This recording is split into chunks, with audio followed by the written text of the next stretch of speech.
سيدنا محمد وعلى آل سيدنا محمد. اللهم صل على سيدنا محمد وعلى آل سيدنا محمد.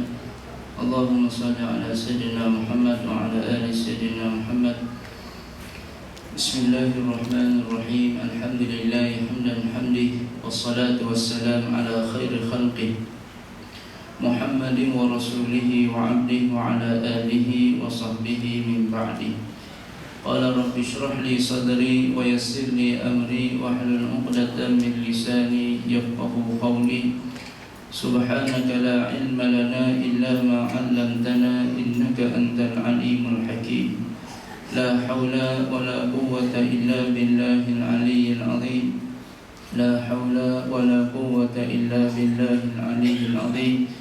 لا حول ولا قوة إلا بالله العلي العظيم. أما بعد. Alhamdulillah muslimin dan muslimat yang dirahmati Allah Subhanahu wa taala. Pertama kali kita bersyukur kepada Allah Subhanahu wa taala kerana masih lagi memberi peluang untuk kita menyambung sebagai tuntutan kita kepada Allah Subhanahu wa taala, iaitu beribadah kepada Allah Subhanahu wa taala. Hendaklah kita tahu, saudara yang dirahmati Allah, kita hidup atas dunia ini satu tujuan yang matlamatnya iaitulah disebut di dalam Al-Quran, wa ma khalaqtul jinna wal ins illa liya'budun. Aku tidak jadikan jin dan manusia itu melainkan aku jadikan illa liya'budun, supaya beribadah kepada Allah Subhanahu wa taala. Maka sekarang ini kita berada di bulan Ramadan, bulan yang mana Allah Subhanahu wa taala menjadikan segala nafahat, segala kebaikan, gandaan pahala kita. Sekiranya kalau kita malas lagi di bulan ini, tanya nafsu kita sendiri, bulan mana lagi kita nak rajin, saudara? Kalau 10 akhir kita tak bersungguh, bila lagi kita nak bersungguh untuk beribadah kepada Allah Subhanahu wa taala? Jadi saya ambil dalam 15 minit ini sebagai suntikan semangat kepada kita untuk kita terus untuk beribadah kepada Allah Subhanahu wa taala. Di zaman Rasulullah sallallahu alaihi wasallam, para sahabat bila sampai 10 akhir daripada bulan Ramadan, saudara, kata sahabat bunyi seperti mana suara lebah. Kenapa? Kerana mereka menangis kerana Ramadan akan meninggalkan mereka. Kita bunyi banyak meriah. Nah, kenapa? Kerana kita suka, kita seronok ditinggalkan Ramadan. Ini tidak lain tidak bukan mencerminkan kelemahan iman yang ada dalam hati kita. Kalau kita beribadah kuat, ini mencerminkan iman yang ada dalam hati kita itu kuat. Kalau kita lemah, maka kita sendiri yang mencerminkan kita adalah orang yang lemah iman. Jadi kita minta dengan Allah, dengan keberkatan Ramadan, supaya Allah Ta'ala kuatkan iman kita, supaya kita tangis dengan pergian Ramadan, dan kita sayang Ramadan ini dengan berlalu dengan tidak kita menuhkan dengan ibadah kepada Allah Subhanahu wa Ta'ala.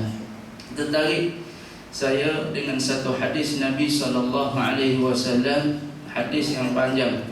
Qala sallallahu alaihi wasallam fi hadis tawil, telah bersabdalah oleh Nabi sallallahu alaihi wasallam pada hadis yang panjang. Qala, kata Jibril, qala Jibril, lalu berkata Jibril, yakni berdoa Jibril, man adraka Ramadan falan yughfar lahu ab'adahu Allah.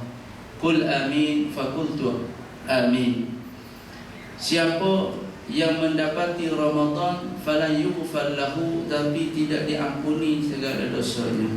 Dia dapat dengan bulan Ramadan, tapi dia tidak mendapat pengampunan daripada Allah Subhanahu wa taala, maka ab'adahu Allah, jauhlah dia daripada rahmat Allah Subhanahu wa taala. Maknanya celaka orang yang dapat Ramadan tapi dia tidak mendapat pengampunan daripada Allah Subhanahu wa taala.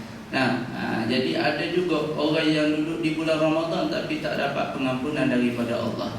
Setengah daripadanya, kata ulama, 4 golongan yang diharamkan daripada keberkatan Ramadan, tidak diampunkan walaupun dia berada di bulan Ramadan ataupun lain daripada bulan Ramadan. Yang pertama, kata ulama, Iaitulah al-aqul lil walidain, orang yang derhaka kepada kedua ibu bapa. Tengok Allah Ta'ala sangkutkan, Allah Ta'ala tambatkan keberkatan Ramadan dengan kita taat kepada kedua ibu bapa. Jangan harap seseorang itu dapat keberkatan Ramadan kalau dia tidak taat kepada kedua ibu bapanya. Kerana redha Allah terletak kepada redha kedua ibu bapa. Dan bagi orang yang tidak ada ibu bapa, macam mana dia nak buat taat kepada kedua ibu bapanya?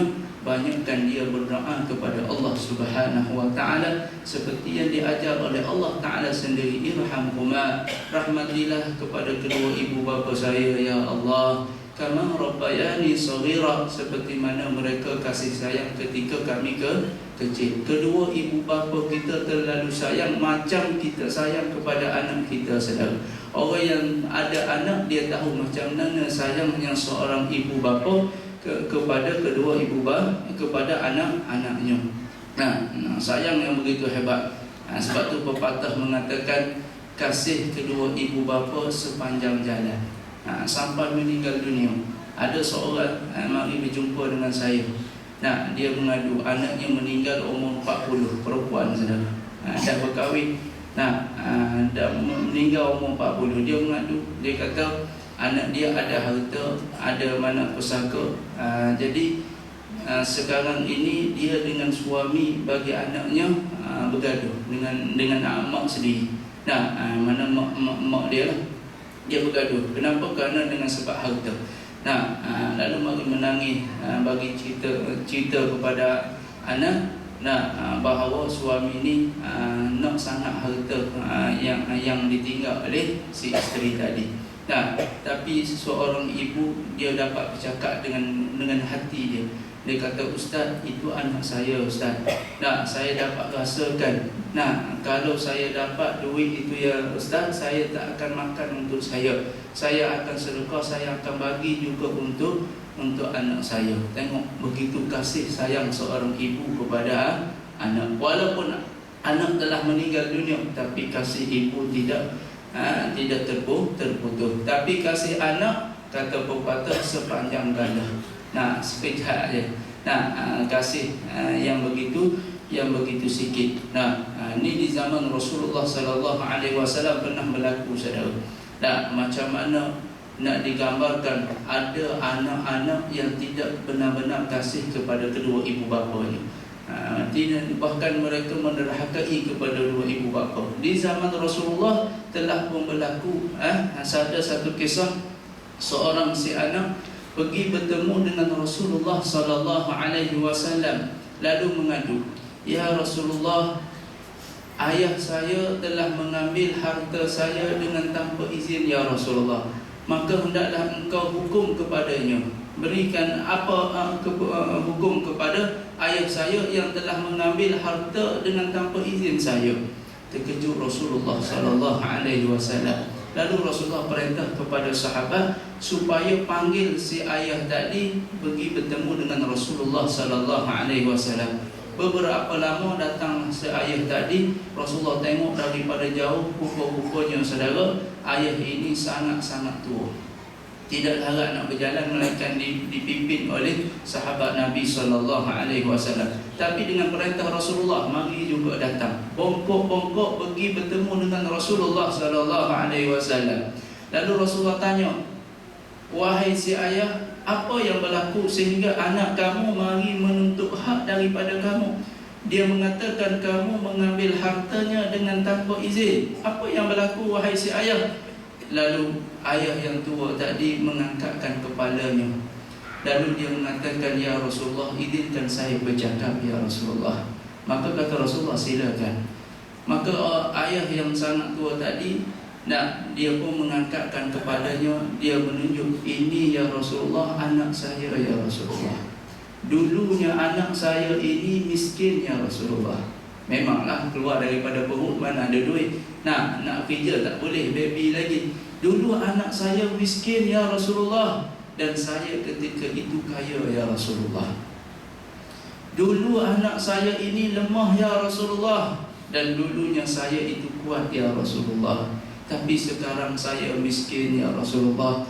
Anak saya kaya ya Rasulullah. Sekarang saya lemah dengan sebab tua ya Rasulullah. Anak saya kuat ya Rasulullah. Lalu bila mendengar rintihan seorang ayah kepada Rasulullah sallallahu alaihi wasallam, Rasulullah menundukkan kepala saudara sehingga menangis, sehingga basah jambut Rasulullah sallallahu alaihi wasallam. Rasulullah mengatakan, wallahi tidak akan dengar ini cerita melainkan semua kayu dan batu pun akan menangis. Lalu Rasulullah sallallahu alaihi wasallam mengatakan kepada si anak, wahai anak, ketahuilah engkau dan harta engkau milik bapa engkau. Engkau dan harta engkau milik bapa engkau. Maknanya kita ni dengan mak ayah kita tak boleh, kerana redha Allah terletak kepada redha kedua ibu bapa. Kalau derhaka kepada dua ibu bapa, ketahuilah keberkatan Ramadan kita tidak akan dapat. Jadi kita mesti dah, kita ini pasti ada kedua ibu bapa, dan kita tak pasti kita ada anak. Ada orang yang tak ada anak, tak tahu lagi ada atau tak ada anak. Nah, tapi dua ibu bapa mesti ada. Maka setengah daripada keberkatan Ramadan kita akan dapat dengan kita taat kepada kedua ibu bapa kita, terutama kita berada di akhir ini. Nah, maka buatlah kegembiraan kepada kedua ibu bapa kita, taat, berbakti dan sebagainya. Tanya kalau dia berada di kampung, kita telefon saudara, ada orang yang tak bertemu dengan mak ayah kadang-kadang bertahun-tahun. Nah, maka ibu bapa itu kata Nabi SAW, baba, dua pintu. Sama ada pintu syurga bagi kamu ataupun pintu neraka bagi kamu. Jadi senang kita nak masuk syurga, tak payah bakti kepada kedua ibu bapa. Dalam Quran Allah Ta'ala rengkelkan perkataan Ati'ullah wa ati'ur Rasul. Taat kepada Allah, taat kepada Rasul. Tak akan jadi taat kepada Allah Ta'ala kalau kita tak taat kepada Rasul. Begitu juga sebaliknya. Lagi perintah yang mereka, iaitulah aqimus solah wa atuz zakah. Dirikan sembahyang, keluarkan zakat. Keluarkan zakat tapi tak sembahyang, tak jadi, tak dapat pahala saudara. Nah, ataupun sembahyang tapi tak keluar zakat, tak jadi juga. Mesti kita kena buat sekali. Dalam perintah lain, anishkurli wa liwalidayya, hendaklah engkau syukuri, yakni taat kepadaku, yakni Allah Subhanahu wa taala, wa liwalidayya, dan hendaklah engkau taat kepada kedua ibu bapa. Itu perintah yang mereka. Jadi orang yang setengah daripada diharamkan keberkatan Ramadan, derhaka kepada dua ibu bapa, orang yang minum arak, orang yang memutuskan silaturahim, orang yang bergaduh, ini orang yang diharamkan keberkatan Ramadan. Memang berkat Ramadan itu banyak, kelebihan Ramadan itu banyak, tapi terpotong kalau dengan kita melakukan perkara-perkara yang telah disebut.